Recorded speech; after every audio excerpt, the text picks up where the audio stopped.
Last year, I started my first semester at a university far away from home. First, I was very intimidated because I'm not exactly the best at making new friends, but as time went by, it turns out that there aren't as many history students, which is why everyone got to know each other pretty quickly. We ended up building an amazing group morale, where we would get lunch together, help each other out, and all that stuff. There was one guy in our group that really stuck out to me because of his weird sense of humor. Let's name him Serge. He kept making bad jokes on every occasion possible, which is very concerning knowing that he wants to be a history teacher. Or he would just make very cringy sexual comments towards girls in our group. We all kind of had the common understanding of ignoring him whenever he had said something, and quickly moving on with another subject. However, it didn't take him long to find my phone number in our group chat and DM me. That's where it all began. It all started out harmless with questions a la, "Do we really have to know this, or have you learned this for the test yet?" Most of the time his questions didn't make any sense, but I figured he didn't have the right antennas to sense the cringe, and I happened to have a soft spot for outcasts, so we kept talking for a while.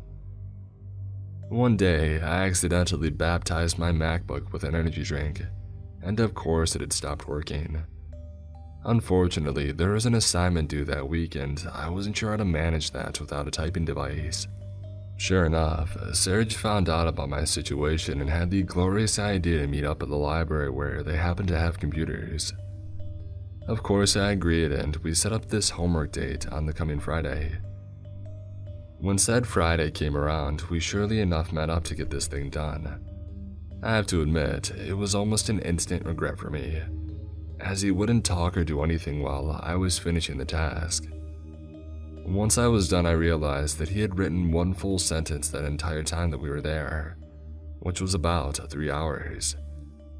As it got really late at that point, I told him that I was going to look up a bus, but he kept insisting to take me home, and I finally agreed.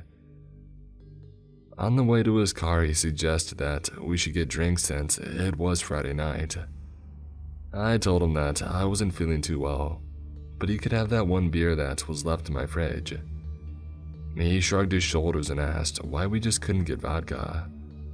Once again, I reminded him that I was sick and asked him where the heck he thinks he would be sleeping. His answer was, "Next to you." Heck no, I was thinking, already making a plan to get rid of him as quick as I could. In my apartment, I gave him that one beer hoping that he would finish it and leave. For some reason, I left my shoes and my jacket on. He asked why I didn't take it off, and I told him I was really cold.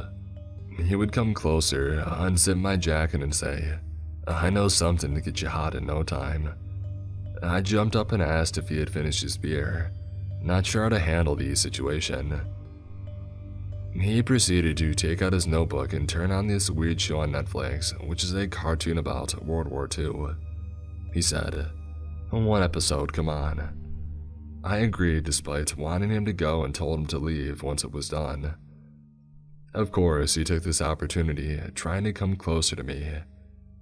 All of a sudden, he grabbed me, threw me into my bed and bit my ear. It honestly happened so quick that I barely recall how he managed it in that time. I felt like a cooked noodle, unable to move. I yelled at him, telling him it's time to leave, and thankfully he did, but I could tell he didn't like that. I kicked him out.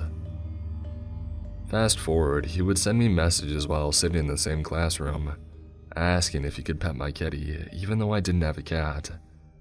It kept getting weirder and weirder, and I never replied, but since he knew where I lived, I was scared to block him because I was sure he would simply show up at my doorstep if he couldn't talk to me online. As time went on, I found out that he texted multiple other girls from uni.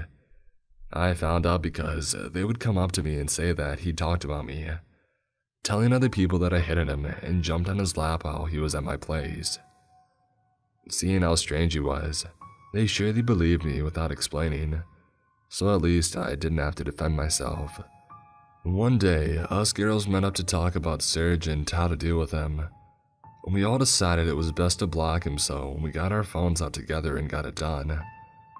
That same day I walked past him, looking away since I could feel him trying to make eye contact. Right after class, he followed me, blocking my way, and confronted me about blocking him. I don't think I've ever been so scared.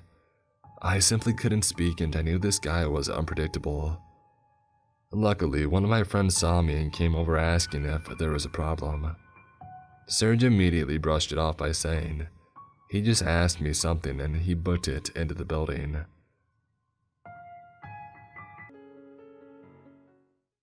This happened when I was 13. I'm a girl and I was in the 8th grade, and the middle school I went to was about a 15-minute walk, so not very far. For context, my older brother and I grew up in eastern LA in a small house that had a metal gate, and both the front and back doors had a black metal screen door and a wooden door.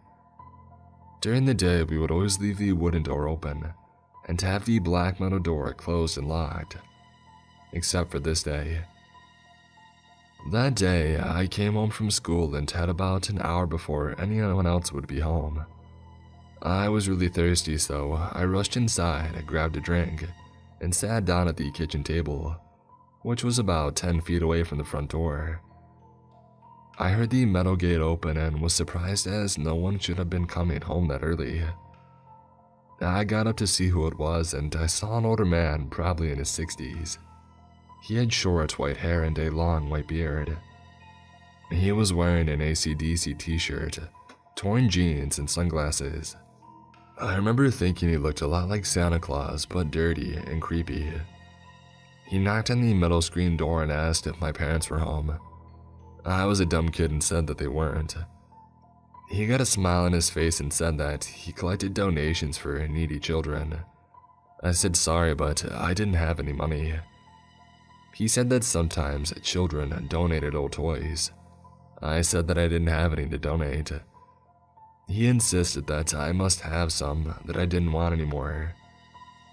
He was beginning to creep me out, and I noticed that I hadn't locked the door when I came inside. I tried to keep my cool as I slowly and very carefully locked the door. I kept him talking so he wouldn't notice. A minute or two later, he wouldn't leave, so I decided that I would pretend to check for toys, and then say that I didn't have any so that he would hopefully leave. I told him that I would go check, and as I turned and took a few steps down the hallway, I clearly heard him yank at the door trying to open it. I didn't want him to know that I'd heard, so I kept walking down the hallway and into the room. I didn't have a cell phone, and the only phone in the house was in the kitchen. I thought about what to do, and I decided to stick with my plan. After about 2 or 3 minutes, I walked out hoping that he had left. Nope. Creepy Santa Man was still there. I told him sorry, but I didn't find anything. He sighed and said alright, and that he would check another time. He left and walked across the street. I watched from the kitchen window, peeking through the blinds, as he just stood there staring at me for about 45 minutes. My brother and a few of his friends finally came walking on the street. As my brother came inside, and his friends kept walking down the street, the man walked away around the corner and disappeared. I told my brother what happened, and he walked outside to look, but the creepy Santa Man was long gone now. When Mom came home, we told her what had happened, and she called the police, but they said to call back if he ever showed up again. Thankfully, he never did. So, creepy Santa Man, let's not meet again.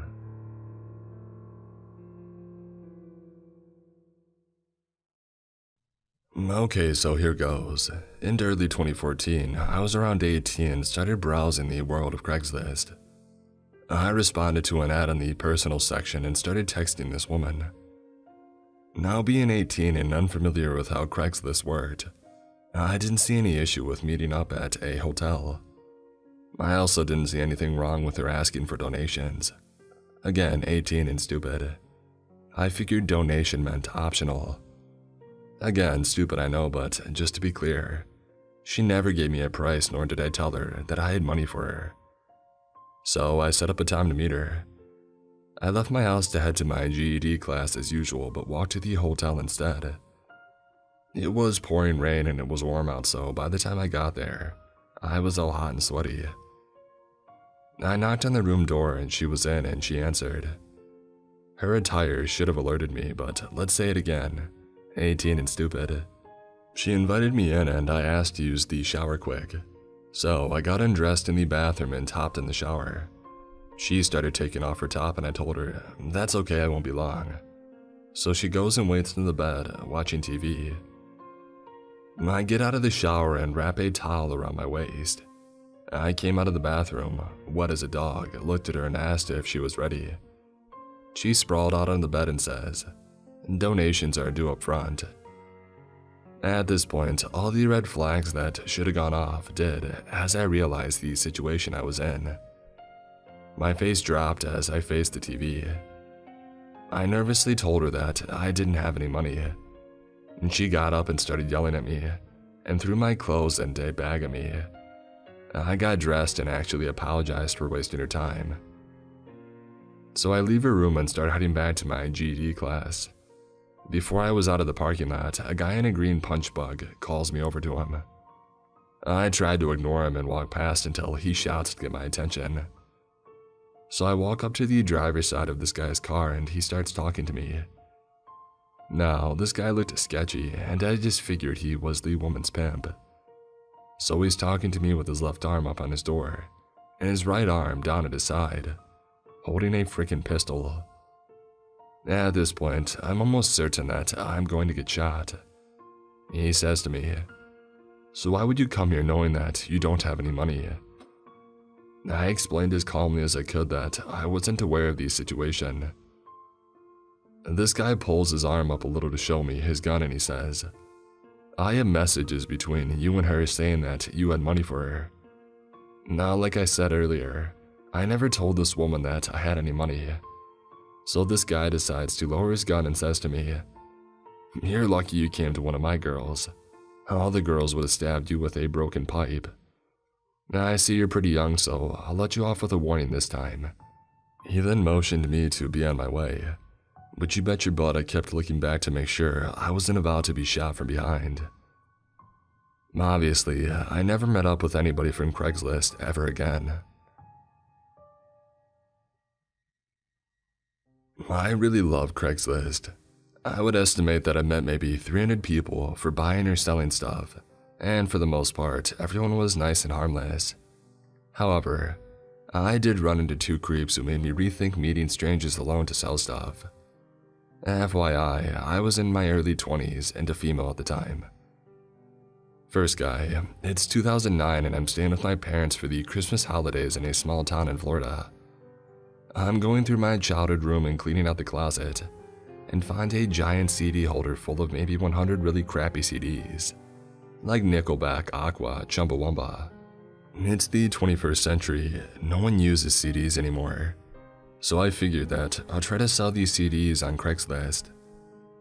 I put up a listing, 100 CDs from the late 90s and early to mid 2000s, a mix of pop and rock, all for $35 or best offer. The next day, I get an email from a guy named John around 2 p.m. He said that he's in town temporarily and that he wants the CDs. He says that he could pick them up after dinner around 8 p.m. I email him back my address and number and tell him to text or call me when he's on his way. 8 p.m. comes and goes. I figured that I'd been stood up, which happens often on Craigslist. No big deal.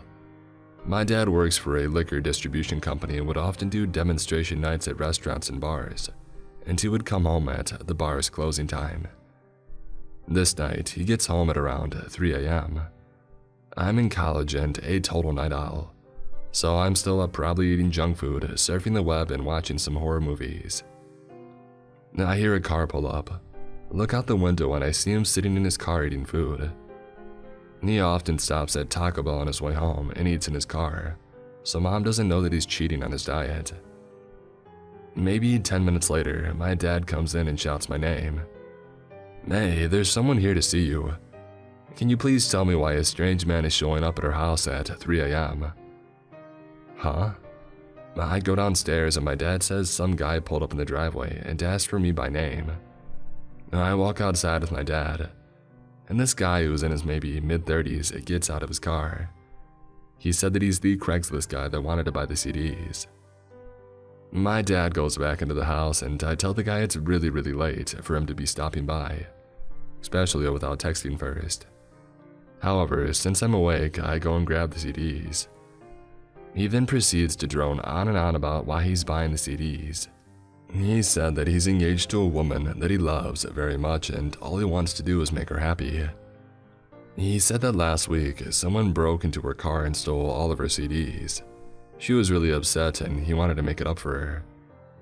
He looked on Craigslist and found my listing and was really excited because I had a bunch of the CDs that she used to have.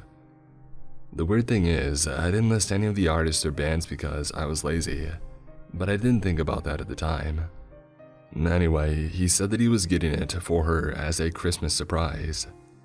He said he was staying with his future in-laws somewhere nearby, and that their family barbecue ran really late, which is why he never made it to 8 p.m. By this point, I've lost interest and say something along the lines of, "That's sweet, next time you should probably call or text the Craigslist instead of just showing up." I hand in the CDs, he hands me the cash, and I go back inside. 3 days later, I start getting messages from an unknown number. "Hey, I don't know my way around this town. Care to be a tour guide? I could really use a massage. Where can I get a good one in this town? You're Asian, do you do it? Would you take $40 an hour for a 1-hour massage? Happy ending. Me finally, who the heck is this? Oh, sorry, I bought the CDs from you the other day." I didn't respond. I show my friends that night and we laugh it off. And then the next day, I get more messages. "I still have your address. I'm at the bank near your neighborhood. I got that $40. Only 3 minutes away. Are you home? Stop ignoring me. I'm almost there." I immediately ran downstairs to tell my dad and mom. It was nighttime, so we shut off all the lights outside and inside my house. My mom, little brother, and I went in my parents' room in the back of the house. My dad hid behind the curtains of the front bay window with a shovel in his hand.